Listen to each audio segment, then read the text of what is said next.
Well, can you talk a little bit about creating a City 311 phone line? Why is that such a one of your priorities? If you go, this doesn't top the list, but this is one of the things I think we ought to do. If you go to the city's website or you call the city's main number, you can't get a person on the other end of the line. You call that number. You called too, huh? Yeah, and you can go to the website and you can spend an age. And I'm not bad on the internet, but you can spend an age trying to find the place you're looking for in the city's website. So there ought to be a 311 number, a number you can call in the city that'll connect you to a live human being, a city staffer who will say, "Here's where you need to go."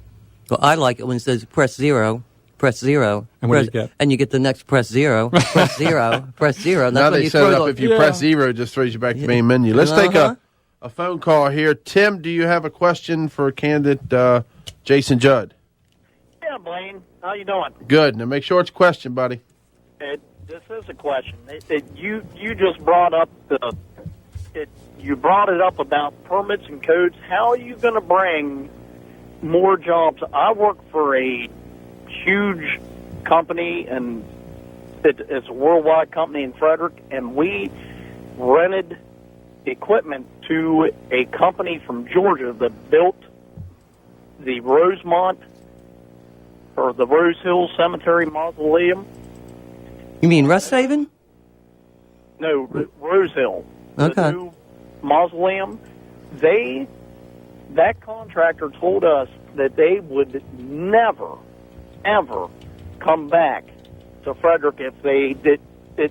It cost them $100,000 in permits, and it took 2 years to build a mausoleum. Could you help me out and tell me where that is? Because I hate to be the dullest knife in this drawer, but I am. All right. Tim, I got the gist of your question, though. You see what I'm saying? Sure. All right. Do you think, thank you, Tim, do you think that basically the city of Frederick, are they chasing business away? Yeah. I mean, we've got this reputation as a hard place to do business. Word's getting around, and that's costing us investments and jobs. You were getting at it earlier, Blaine. Folks who want to spend money in Frederick, spend money and make money here, need predictability. They can't get into the process and then discover that the rules have changed or the interpretation of the rules have changed, and it's going to take 6 months longer than they expected, or it's going to cost $50,000 more than they expected. That's going to cost us more investment, more jobs. We've got a couple of specific problems. One is we've got this land management code that was jammed through at the end of the last administration. Well, now they're redoing it. Well, right, and piece at a time. Yeah, and it's taken 18 months, and they've together gotten through 4 or 5 chapters. They're doing yeoman's work, but boy, is it tough to take a 1,400-page document and make it make sense. City staff are still struggling with how all the different Nobody parts of this knows what's together. in there. And when the aldermen voted on it, I can assure you they had no clue what was in that LLC. I believe some of them did. I believe some of them exactly knew what. Yeah. Who?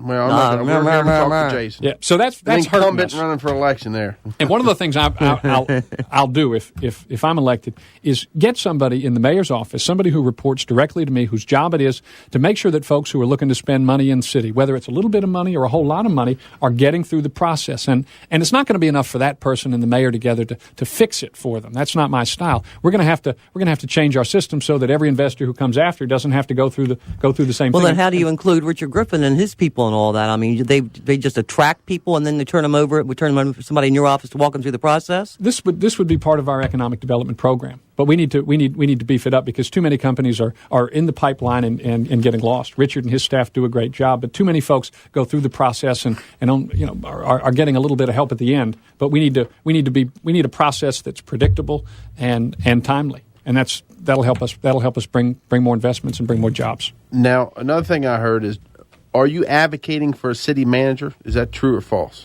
No, we need we need somebody. I mean, the city's manager is the mayor, and as the city grows, it gets rangier and harder to handle. We need somebody in the mayor's office who's the equivalent of a chief of staff, but somebody who's a working manager who helps hold it all together. The mayor's job is not to be a micromanager. Correct. Mayor's job. I mean, we've got 600 staff. A mayor who tries to get into the business of every last city employee is going to waste an awful lot of time.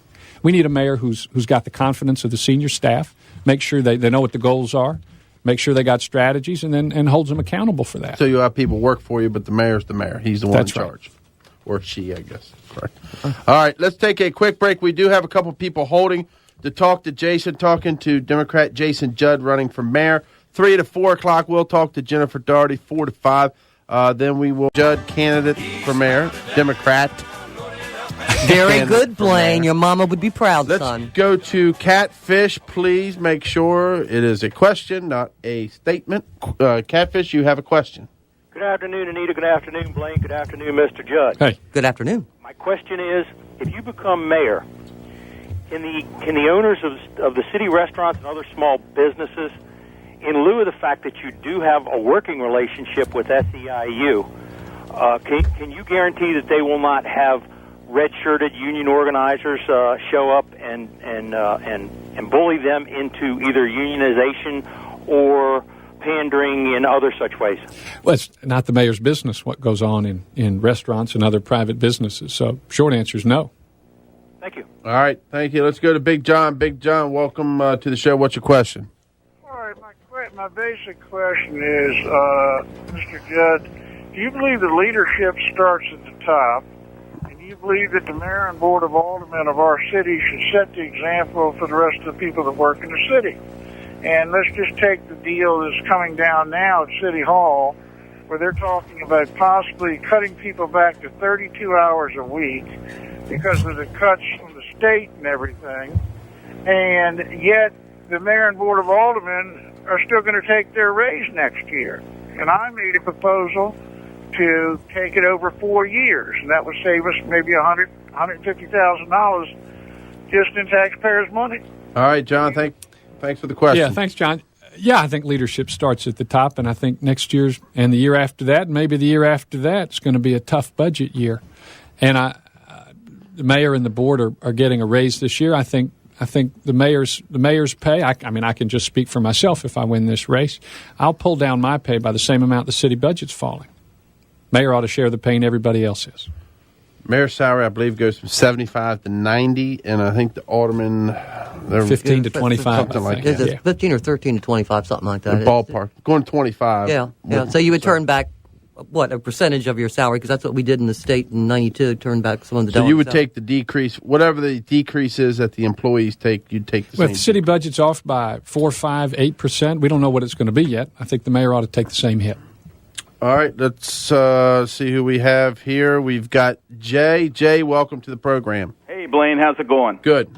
Question. I'd like to know what Mr. Judd did as a community organizer in detail. All right, Jay.